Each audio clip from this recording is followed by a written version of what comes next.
Notice of this meeting was advertised in accordance with the Open Public Meetings Act. Pledge of Allegiance.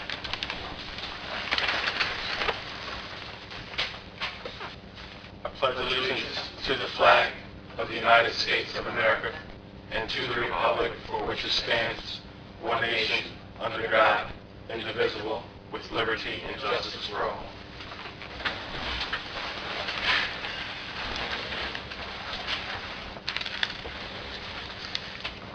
Roll call.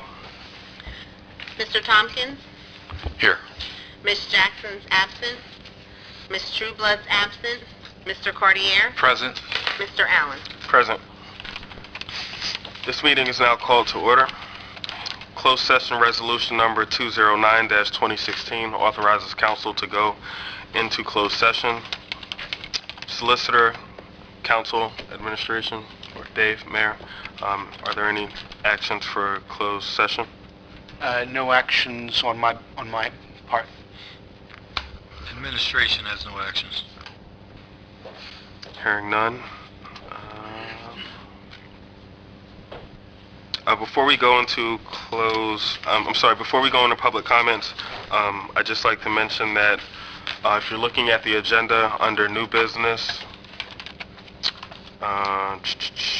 B and C, they will be taking off the agenda tonight because we're short 2 council members, and I'd like to give them the opportunity to weigh in on those topics at the next meeting. Are we going to have a motion for those to be removed? I'll make the motion just to make it. Sure, you can do that. You can make a motion to remove them as long as... I think it's fine just to remove them, but you can make a motion if you like. Okay, so, and I could do that now? Yeah. Before we go into public comment, is there a motion to remove new business B and C from the agenda this evening? I think Jack already moved. I'll make the motion to remove new business B, which is discussion of the property maintenance and vacant properties ordinance, or chapter 145, and discussion and possible appointment of Pemberton Township Municipal Utilities Authority alternate number 2. Is there a second? I'll second that. Sunshine, please poll the council. Mr. Tompkins? Yes. Mr. Cartier? Yes. Mr. Allen? Yes. Public comment. This portion of the meeting allows the public to come forward to comment on, make general comments, or just come forward to discuss any item on the agenda. Please. I wanted to discuss the second reading of the text ordinance. Would you That's- prefer that I wait until... You can either come forward now, or you could have the opportunity during the second reading. It is going to be open to the public. Yeah, there will be a public hearing portion before there's any consideration or vote by the council on that particular item, so you'll have the opportunity then, though. All the things you already... Okay. Sounds good. Okay. Seeing no other hands, this closes this portion of the meeting.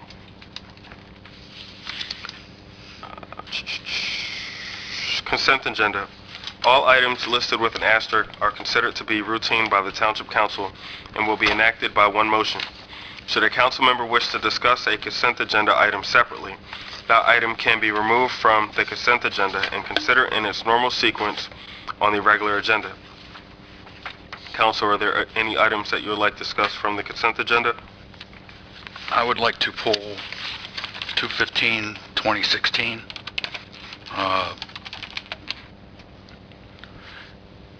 Authorize the CFO to refund certain premium lien monies, and then 216-2016, the development. Okay.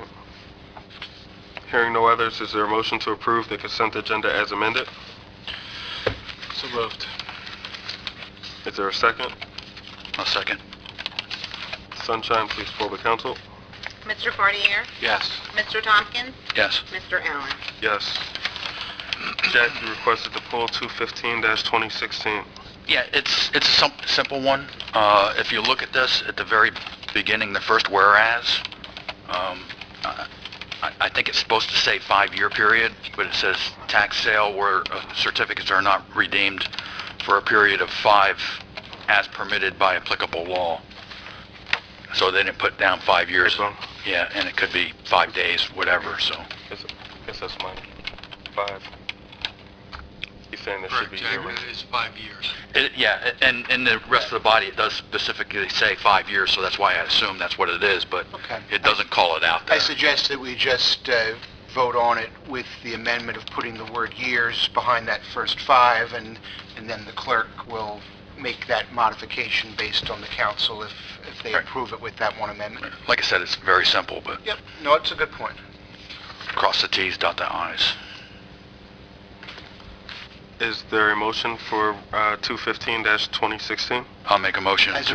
and that would be as amended to add the word years in that place we talked about. Right, thank you. I'll make a motion to approve 2015-2016 as amended. Second. Sunshine? Mr. Tompkins? Yes. Mr. Fardier? Yes. Mr. Allen? Yes. Jet 216? 2016, or, yeah, excuse, I'm having a hard time with that number, I'm sorry. 2016. I looked at this, and it looks like this is in regards to a development over in the Browns Mills area, somewhere over by the Pemberton Boulevard area? Yes, this is a piece of property that was negotiated and agreed upon for sale to a developer back in 2006. The property's located over off of Pemberton Boulevard behind the El Sombrero, all the wooded area along Bellevue in the back there, between Bellevue and Pemberton Browns Mills, or Trenton Road. And this property has been sitting idle. The town owns it, and we haven't got paid for it. We've negotiated, this will be the 4th amendment to the agreement for sale. If you recall, I don't know, I'm pretty sure we brought it to council. We canceled the 3rd agreement. Told the developer, you know, you haven't paid us, it's been long enough, done. And we canceled it. So he wanted to renegotiate and get back in the game, and we had the attorneys negotiate a new agreement with his attorney. This is the agreement that his attorney says his client's in agreement with. So we're prepared to, you know, act on this 4th agreement, which has some very short windows in it, and if he follows through here, it'll be the first one. If he follow through with it, of course, but you know, it'll be actually a good thing for us because it'll bring in 500 and some odd thousand. Is it 512 or 5 something the first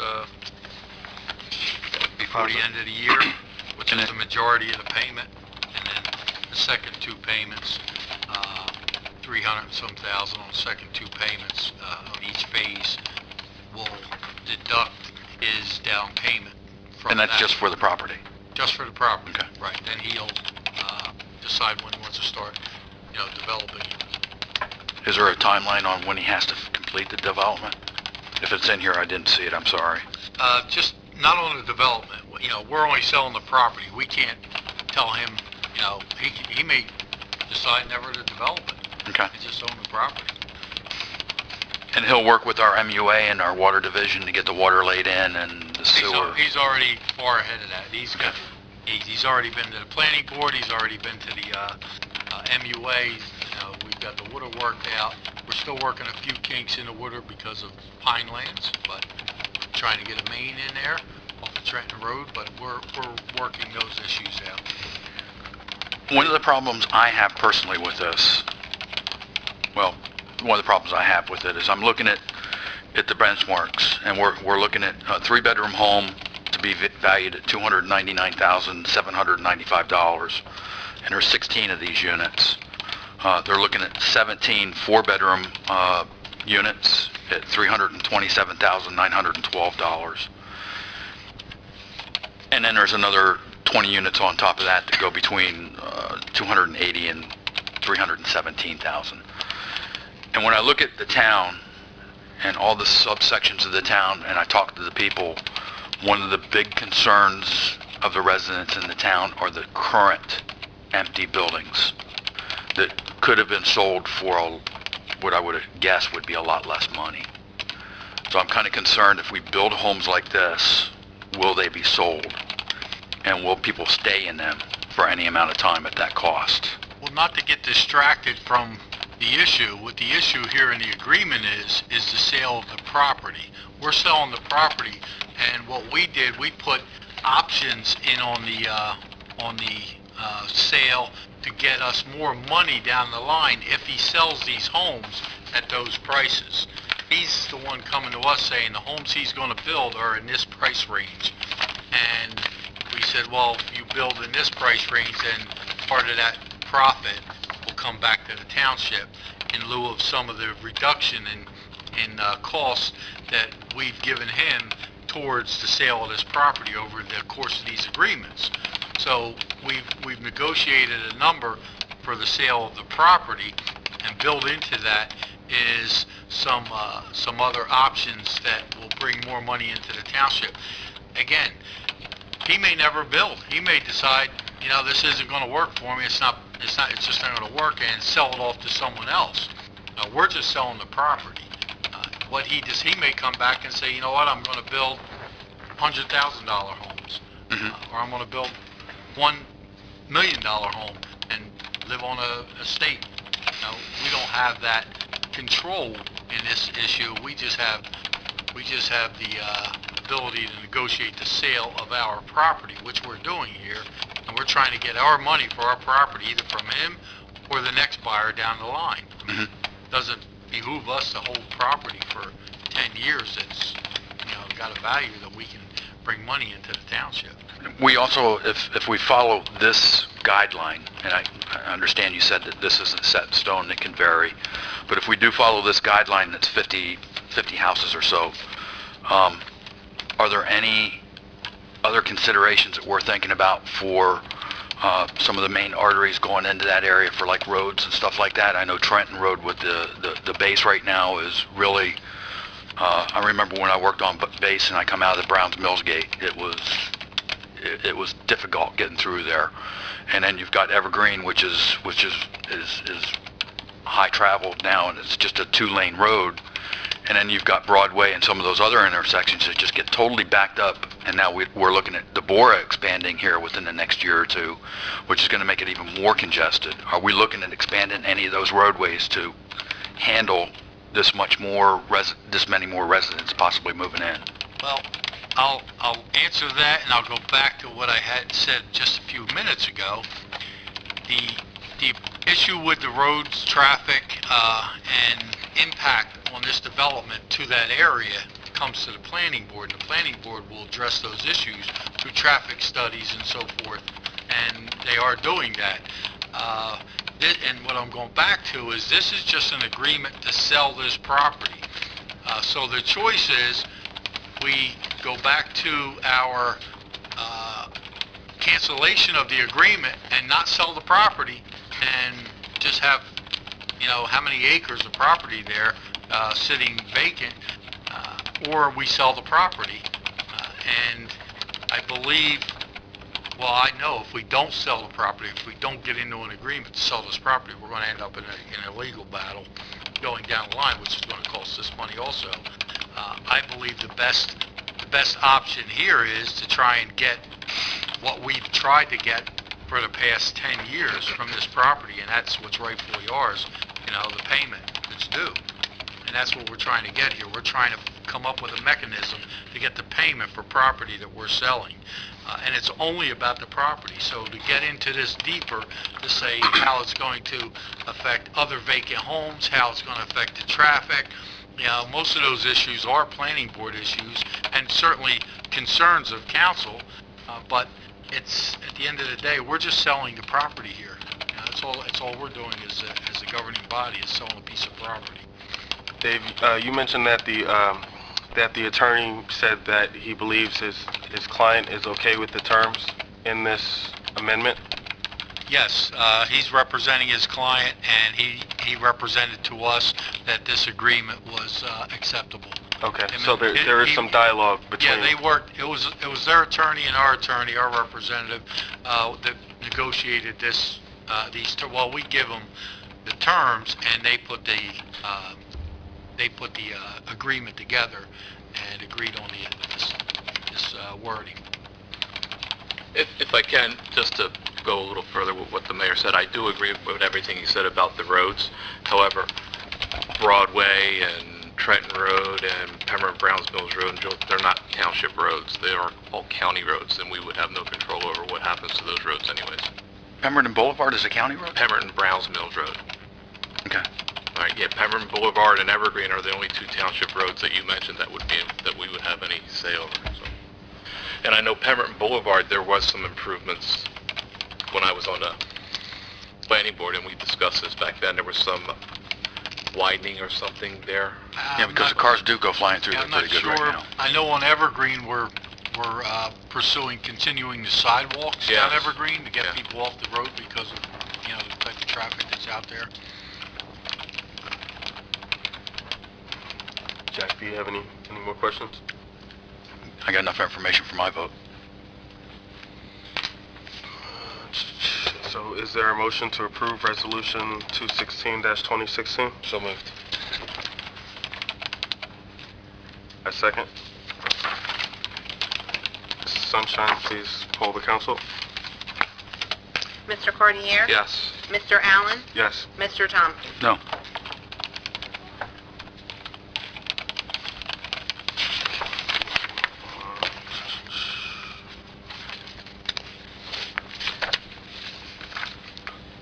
Other resolutions.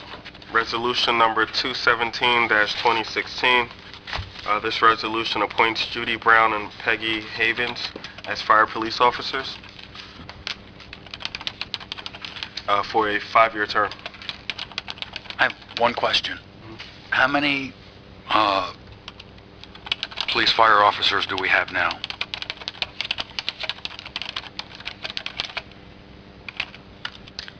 Give me a second, I'm counting.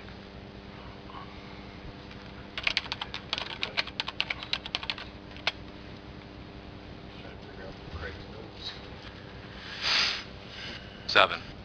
Okay.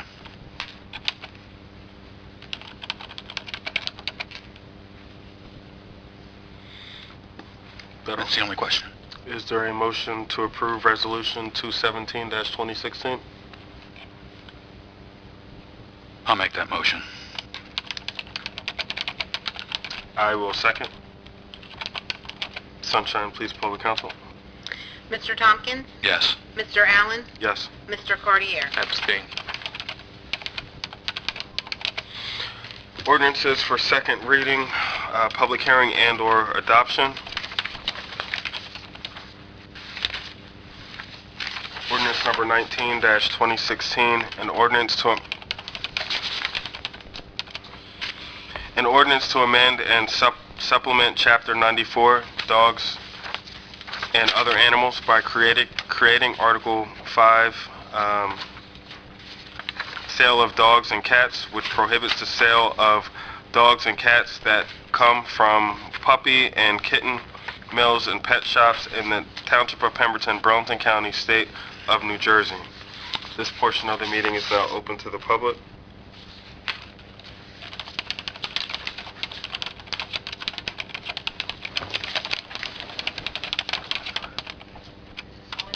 So, yeah, it should be on. Okay, can you hear me? Okay. Yes.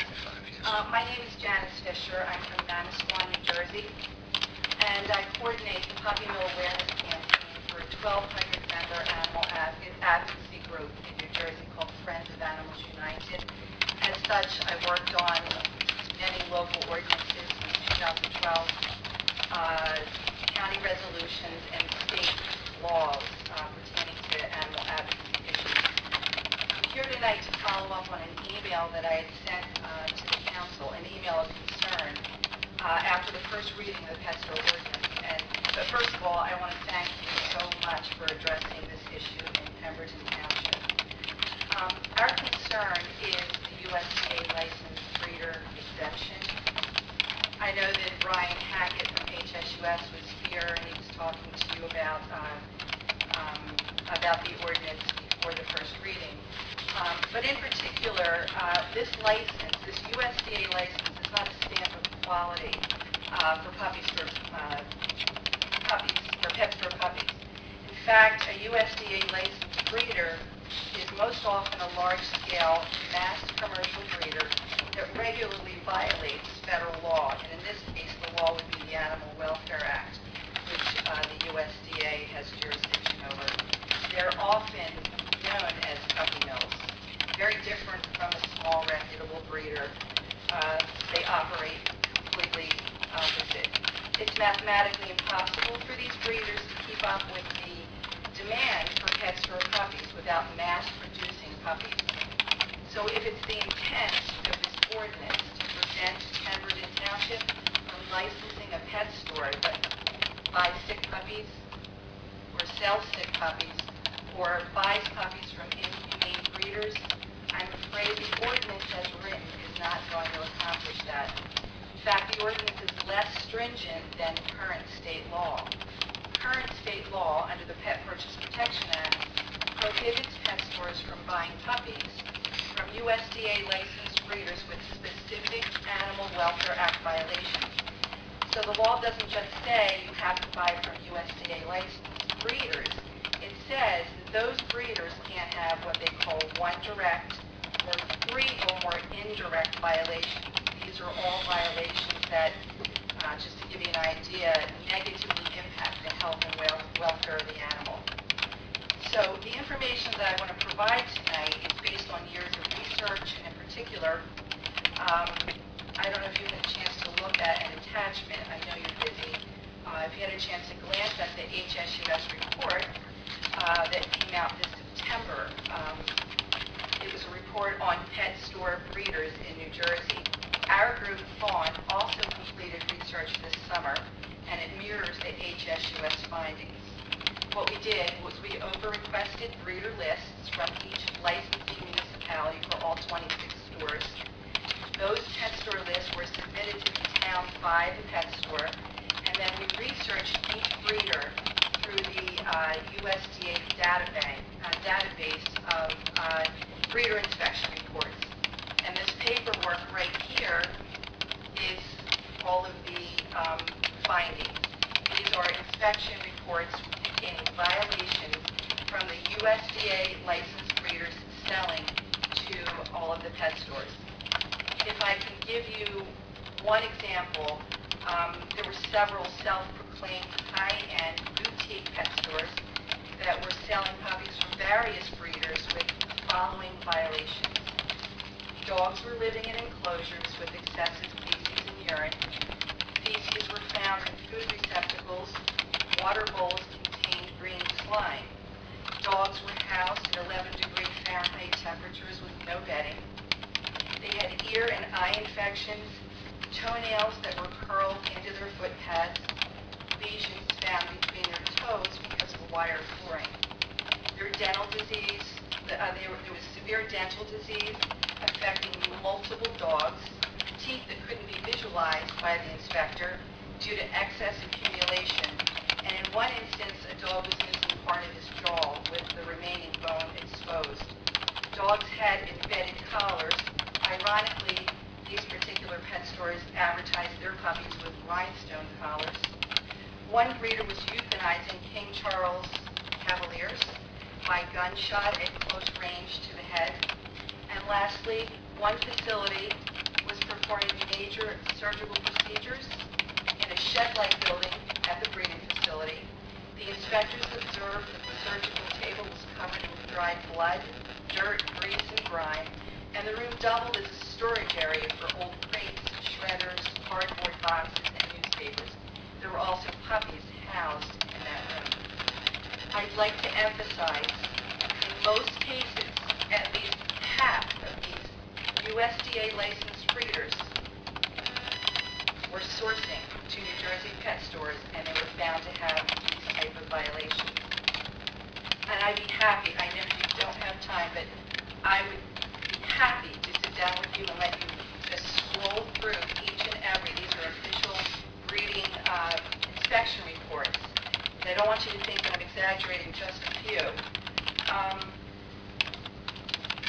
counties, as you know, including Burlington County, who have passed resolutions encouraging towns to adopt pet store ordinances that would prevent the inhumane treatment of animals. 70 towns have adopted such ordinances, and the number grows daily.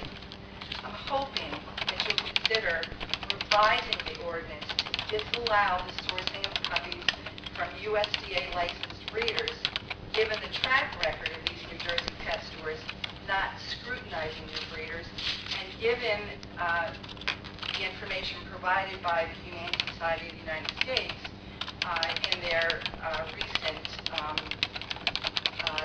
research. So, in my opinion, I think we're so happy that you're entertaining the thought, but we'd almost rather not have an ordinance passed, because if this ordinance passes and you allow for USDA licensed breeders in your town, it's going to set a pretty bad precedent for other towns, and it's not going to accomplish anything more than what the state law already requires. And we know that that's a problem, which is why Senator Lesniak in the Senate just passed another state bill, which you're probably familiar with, FCC3, because we need more stringent penalties for these violators. I don't know if you have any questions. You've gone over this. I heard the transcript from your other meeting, but...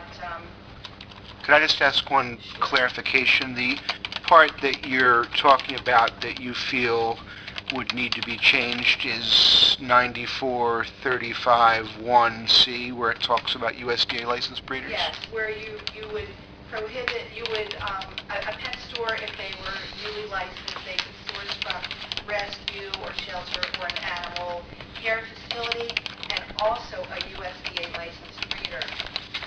And the point I hope I made was that the state requires that now, and research has shown, I mean, I don't want to bore you with details, but we've got 26 stores here, and, 39 breeders for one store, 19 have had these violations. Another store has 10 breeders, 6 USDA licensed breeders have violations. 43 breeders at TV Pets, 13 have violations. 350 breeders at Fashionable Pets, 45 have violations. I could go on and on. We only found 2 pet stores in New Jersey who are buying from USDA licensed breeders, and those breeders did not have violations. There were actually 29 stores, but 26 stores, these stores had these violations. And the other thing I would ask is, how would you enforce this? Because if you get a pet store in town and they're sourcing from USDA licensed breeders, how are you going to review? Would your health inspector have to take on that added responsibility to go out to the store? And I mean, this is a lot of work to obtain these. I mean, it's through the computer, but it still takes time to retrieve these inspection reports, to go through them.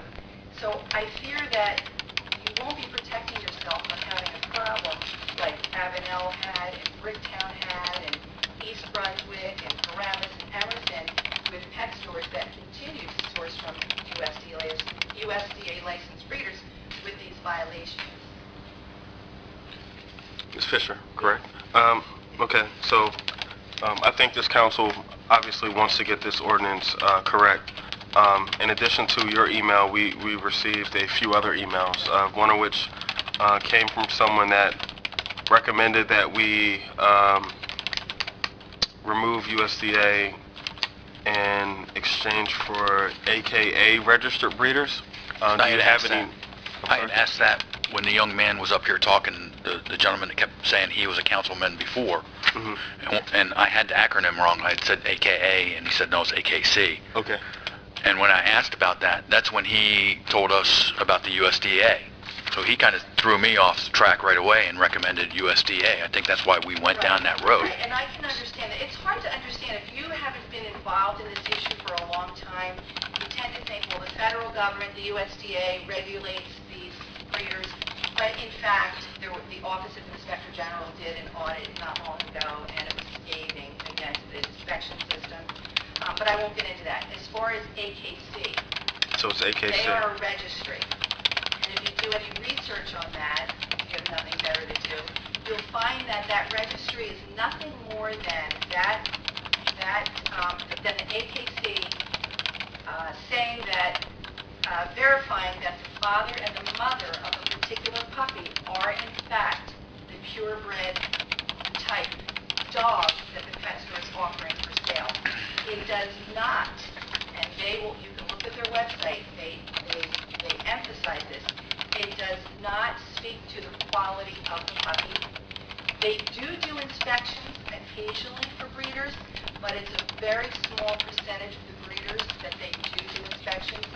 So essentially, the AKC breeder, the AKC registration, I hate to say it, is not much more than a piece of paper. Yeah, but a lot of your AKC, forgive me if I'm stepping on anyone, Oh, go ahead, Joe. a lot of your AKC breeders are the smaller breeders and home breeders, I believe. And a lot of these folks take a lot of pride and a lot of care and a lot of devotion to what they're doing.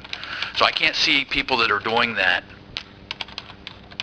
have a facility where they're going to have some of the abuses that we're trying to avoid here.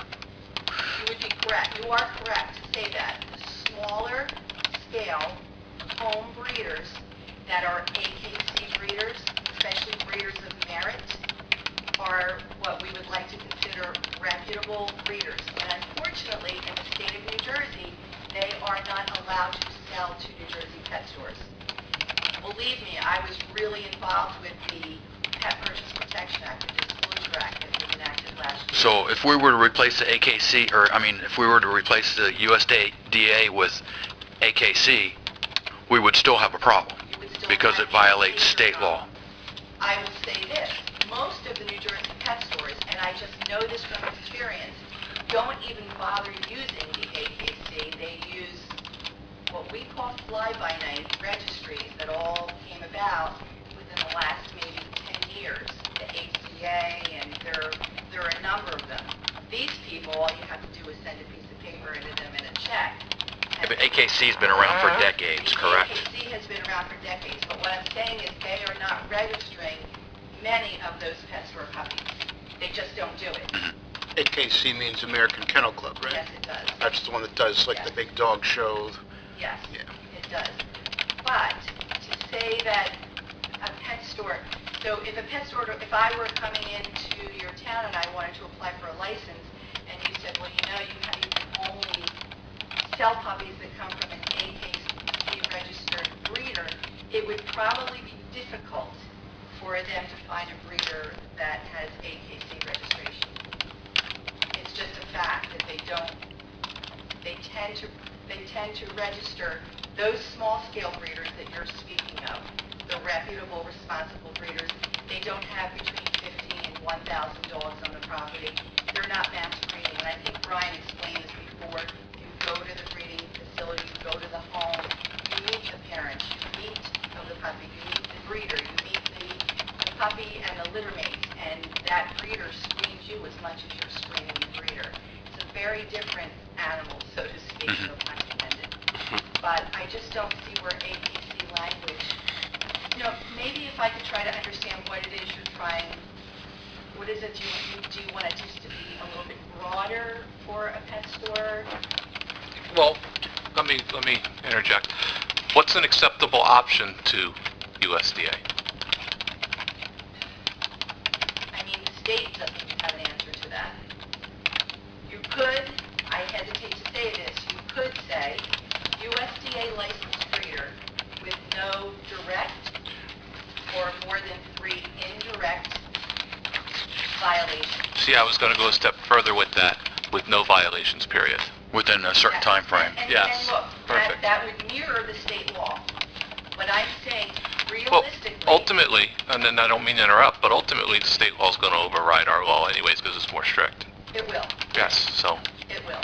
But realistically, I know a lot of the health inspectors that go out and they do their yearly inspection for sanitation purposes, and if there's a complaint, they go out. But most health inspectors that I know have said there is no way I can get into actually looking at all of the inspection reports for the breeders that are supplying puppies in the course of a year to a pet store. So you're putting yourself in that position to not be able to really monitor it. Well, actually, there's nothing in here that would monitor it anyways. True, but if you only source from shelter or rescue, your cage cards are going to show the shelter and rescue. Which could be altered, or Yes, so. could be. Or just flat out falsified. Right, or exactly. Well, that was the word I was looking for. It just wasn't coming to my head. They can be falsified, unfortunately, they can. But I would rather give them less option of buying from a bad breeder.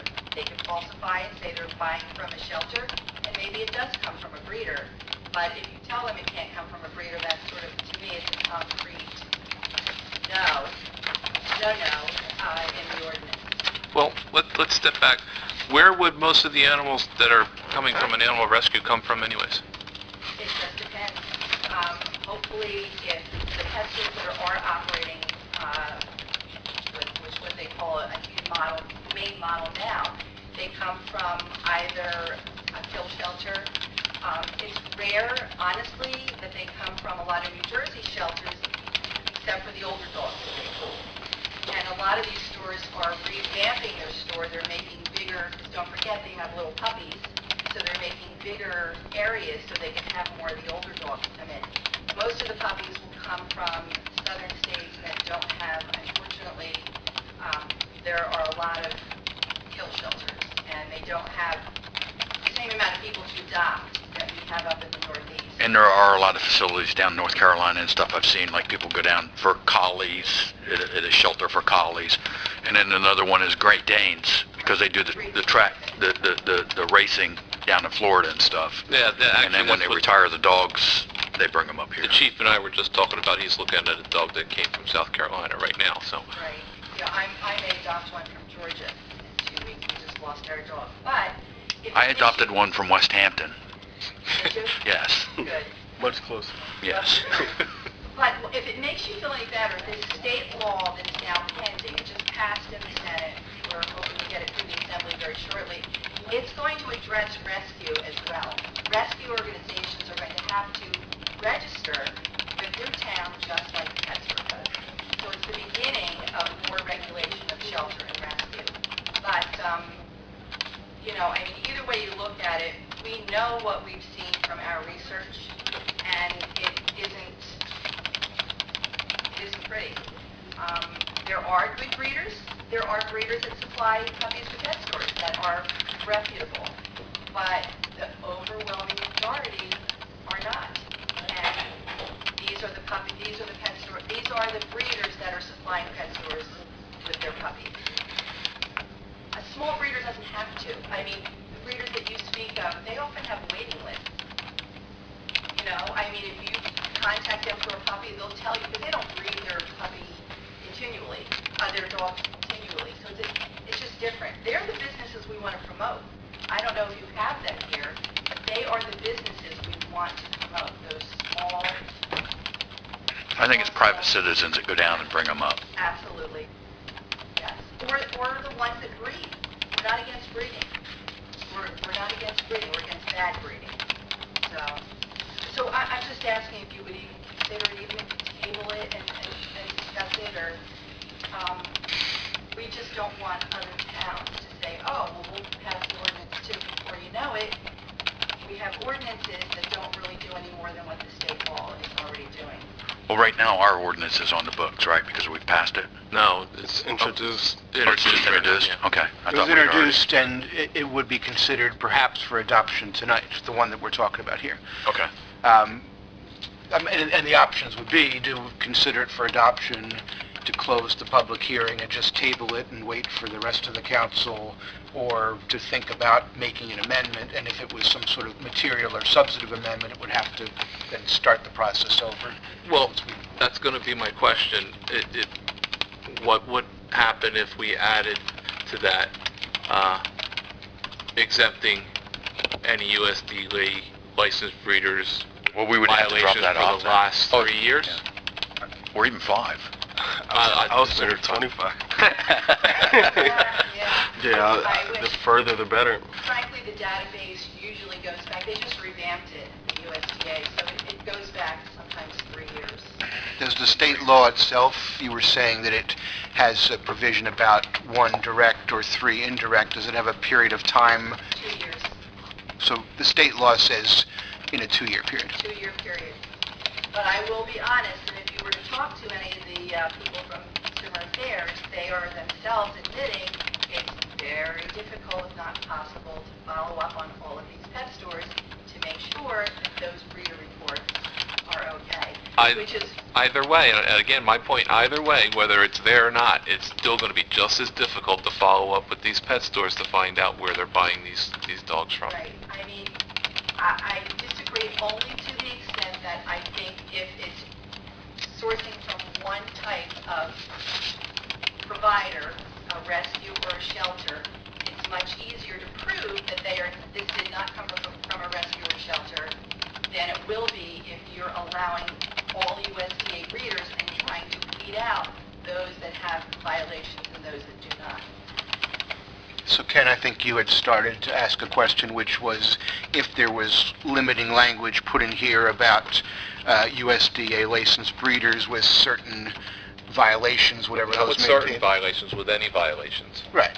Well, With no you violation. said with any violations, Jason was saying with violations for a period of years. I don't know that the council has decided what the violations would be, but the question's the same whether it's no violations, whether it's no violations for 2 years, whether it's no violations for 20 years, is still the same question, which is, can you change it or do you have to start over? And I know Andy had spoken to Amy before the meeting because he knew this issue was out there, and they had agreed that any substantive material change that wasn't like a typographical type thing, if it was changing content, it would require starting over. And this, I mean, obviously, the representative is out here because of this language here, but they might not have been out here if it had said USDA with certain other requirements, and vice versa. Maybe people would have been out here if it had not said this and said something else. I think it is a material change that you'd have to start again, though you could introduce tonight with amended language and then adopt at whatever the next meeting is. Either way, it's costing the township money. Yes, I guess that would be true. Yes, because you got to republish. So at least the publication money. If you think about the money that it's costing the towns now who have these problematic pet stores, it's probably easier. You convinced me about the violations, all right? But my concern is now that, why didn't we catch this before? I mean, obviously, there was a conversation between Andy and Amy sometime between the last meeting about a change, and It was just this afternoon because I think we had received the email from the Humane Society saying that they had a issue with the ordinance as drafted. And I think because of that, and because of the fact that this issue might come up, I think Amy and Andy spoke about it this afternoon, and then he briefed me on that because he knew I was coming to the meeting. Well, can we we'd still have to advertise it. I was going to say, can we still put verbiage in there, USDA approved breeders without any violations in the past 3 years as a clause there, but we'd still have to have a second Yeah, I reading mean, on that. the council could decide to change the ordinance from the way it is to some other way, and as long as that way was not inconsistent with state law, if it was more stringent, not less, I feel as if the council could do it. But if you're making a material substantive change, you'd do it, you'd republish it, you'd start the process over. You wouldn't be adopting it tonight because the thing that was published and being considered is now going to be materially changed. So you could make a change, but it would... Ms. Fisher, let me ask you a question. If we do not pass this ordinance, and you said there's currently state laws, I'm assuming that you read what we have Yes, I do. got so far. If we do not publish this or vote on it and just let it die, the state would still has the statutes that would still do the same thing that we're trying to do tonight, correct? Not exactly. The state would still have the statute. There are two things with that. The state law, the penalty is a $500 fine per violation. So if a pet store comes in and buys from a breeder with 5 of these violations, they're going to get fined $500 for each violation. The problem is these fines are not, it's not a deterrent, because this law's been in effect since June of 2015, and in August and September of 2016, this is when we discovered there's still fines from all of these breeders. So the state law is weak, which is why we're trying to get a new law passed, which will expand or strengthen the current law and will actually pull the license of these pet stores after 3 violations, 3 strikes and you're out. Because currently we don't have any pet stores in the town, and I don't think there's any forecast for one to come in, correct? I think our initial intention was so that we don't have any puppy mills generated in the town. It's the best time to do it, but you don't, most towns hop on it because they don't have a pet store in town. It's so much easier. It's definitely time to adopt this type of an ordinance, but that state law wouldn't prevent you from having to license a pet store if they apply. I think that was in some of the, supplemental reading. It was mentioned that if a township doesn't have an ordinance like this in place, then those types of breeders or puppy stores would seek locations that don't have this ordinance to sort of set up shop. They will. Which is why so many of the townships are. Because the numbers are growing. The towns that are adopting these ordinances, they're growing. I know we've got over 500 municipalities, but it's every day they're adding more towns on. So absolutely, they are seeking out towns without these ordinances in place, which is why a lot of towns are just deciding, I want to put it in now so that the pet stores won't even come and ask to open up. And realistically, we've only got 29 pet stores in the state. I mean, I'm pro-business. You might not think so, but I'm definitely pro-business.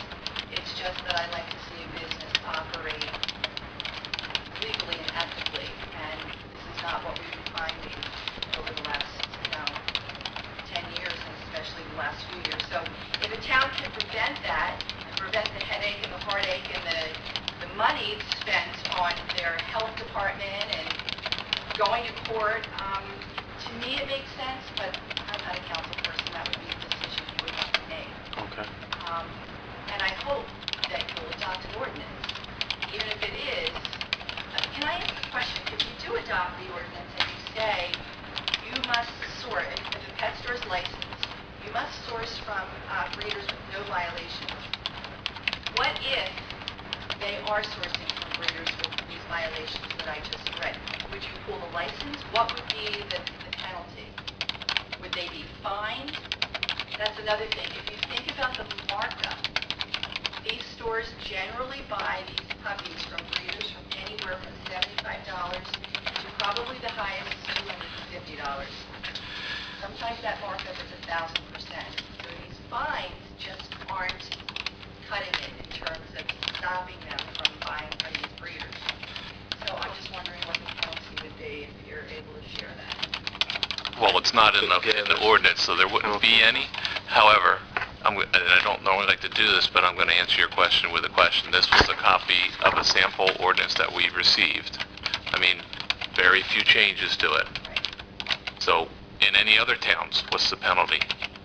Well, in those towns, in the vast majority of towns, there isn't another town who is adopting or is considering this type of an ordinance. Okay, but again, I'm going to make the point, who's to stop them from doing it? He's saying what would be From the penalty? USDA licensed breeders. Who's to police that? That they are actually only using health care or care facilities and Shelters. rescue shelters. Technically, it could be the Division of Consumer Affairs who could come out, even though it's a state type thing, or it could be your local health official. Even though I think they have jurisdiction more for sanitation issues, they could still come out and demand to see the paperwork. All right, And but that's not answering my question. What are the other towns using? It's not in there. I mean, we got this ordinance straight from Right. the one that's circulating throughout the state. Right. And are they amending their ordinances to include that sort of thing? Their ordinance just say that they have to source from shelter or rescue.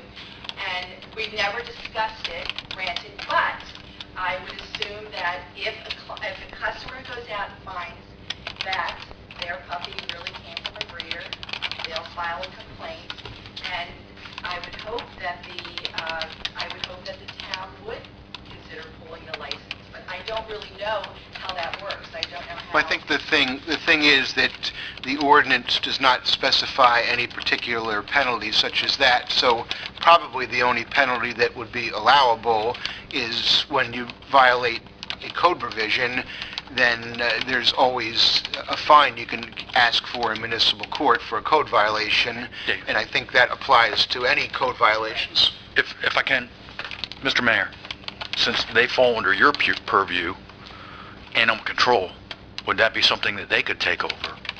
And for every violation, say, a $5,000 fine? Well, I don't know that we can impose a $5,000 fine. I believe we have limits on fines in municipal court. There are limits that are set by state law. I see the look on your face, Dave, or... No, I have no Ken, problem with it. but I mean, just I feel so strongly about... One animal control officer Yeah. and, Yeah. You know, I feel quite so busy. strongly about animal abuse, though. That's how I feel, you know, the I maximum. am wondering why this isn't something, and since there's state statute on the books, why they're not lobbying the state legislators to strengthen their law so that all the municipalities don't have to take on the burden of doing this. You say there's only 28 facilities in the state. They shouldn't have too much trouble policing them. That's So exactly what this we're is doing. this is typical of the state pushing the burden back down onto the municipalities and saying, oh, look, we're holding your taxes down. And if you remember, I said that the very first time we seen this. Why doesn't the state do it? Well, the state has already enacted the Pet Purchase Protection Act. As I said, we found out that the fine's not a deterrent. We are lobbying the state, which is Bill S-63. The Assembly Bill is 2338, which would provide more stringent penalties. You will lose your license to sell pets in the state of New Jersey if you violate the law 3 times. It passed the Senate, it has to pass the Assembly, and there's no telling whether the governor will sign it. So over the past 4 years, municipalities, having witnessed what some other towns have gone through with these pet stores, buying from these breeders and committing actually acts of cruelty, they've been charged. They don't want that publicity. That's why they jumped on the bandwagon, because the state allowed them to adopt an ordinance that's stricter than what the state is governing. So it's just up to the municipality if they want to do that. My thought on this is there are questions about the USDA and whether we want to delete that or edit the verbiage on it. But even after this discussion, even more is there is no enforcement. And if there isn't a violation, there is no penalty. So we're going to be putting an ordinance on the books, which is a law, that's not going to have any teeth or use. So it's basically, I'm sorry to say, it's worthless. Well, if this ordinance was on the books as is, the town could enforce it, assuming that they would be able to find a violation and assuming there would be someone qualified to do it. And you could go to municipal court and ask for the penalties for a code violation that apply to any code violation. There's not a specific one here, but you could seek whatever that penalty may be, which again is limited by state law. But you'd have the issues of is there anybody in the town qualified to actually enforce this thing, and would they be able to prosecute it and do it? But there would be the penalty that applies to any code violations, regardless of the fact that there's not a particular penalty or a particular thing in here. But And anyone that's talked to me before I got on council and even after I got on council, the one thing I don't like is if we do an ordinance interpretation, we might have our interpretation now, but what's somebody going to interpret 2 or 3 years from now when we may not be here? And then assumptions will always get you in trouble, and I don't like that either. So those are 2 things I really don't like to deal in. So if we're going to do an ordinance, I want it to be pretty clear cut and straightforward, and apparently this one is not. Do you have any additional? No, I mean, I guess my final comment would be that if the town, if Pemberton Township would really prefer that this type of business doesn't open up, even though you're a business-friendly town, like most towns, this ordinance on the book, I think, would work. I don't think there would be many. We would have other avenues to prevent something like that from opening, wouldn't we? Zoning or planning would be able to enact something to kind of derail that? You cannot strictly forbid any legal entity from opening up a store as long as it's legally zoned to be in that location. That's the same problem we had with the bar out on South Pembroke Road. Right, and if you don't have a specific zone, Right. so that it has to go to that zone, then it goes into any zone that's a permitted use for Right. that particular type of retail Okay. establishment. So just any retail. If I may, I think a couple other towns were thinking along those lines, and when they researched it, they realized that would not work for them as well, not going with the zoning issue. Yeah, we know that because we had history with that, so. And that doesn't solve your problem, because you're saying, okay, well, you can have that business, but we'll put it way out in the woods, but now they're still selling puppy mill dogs way out in the woods. I mean, realistically, we're trying to help the consumer. It's not just about the animals. There've been, I've been taking these complaints for years, so is HSUS. People that buy these sick puppies because they're mass bred, and it's not the way to do it, according to our opinion. If the town feels strongly about it and they can help in that situation by adopting an ordinance, it would be a good thing. But the way the ordinance is written now, I personally would rather it not be written until you've perfected it, and I hope that you'll consider it. I know you've got a lot of things, on your agenda, but I hope that you won't just forget about it. I hope there's a way. If you're not willing to just require that they source from rescue or shelter, which to me is the easiest way, that it's the most cut and dry, but if you do want that USDA exemption in there, I hope you can figure out a way to do it. Thank you. Thank you. All right, is there anyone else from the public that would like to come forward?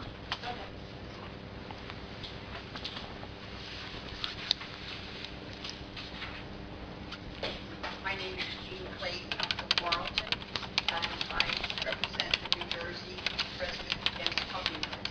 I agree with everything Janice said. The only thing is, I think our group would really rather see no, just shelters and rescues. No puppy mills, no commercial breeders, food for USDA, because the problem is enforcement, and that's the problem we're having right now. Most of the enforcement is done by groups like ours, like Janice, and some other groups, where we have people go into the store, read the cage cards that they have to put up, get the USDA number, go home, look it up, see there's a violation, file a complaint to Consumer Affairs, which has two inspectors for the entire state, so they never get out there. And it's just filing complaints, and they just go on and on and on. And as Janice said, all the violations that we have found, it's just incredible.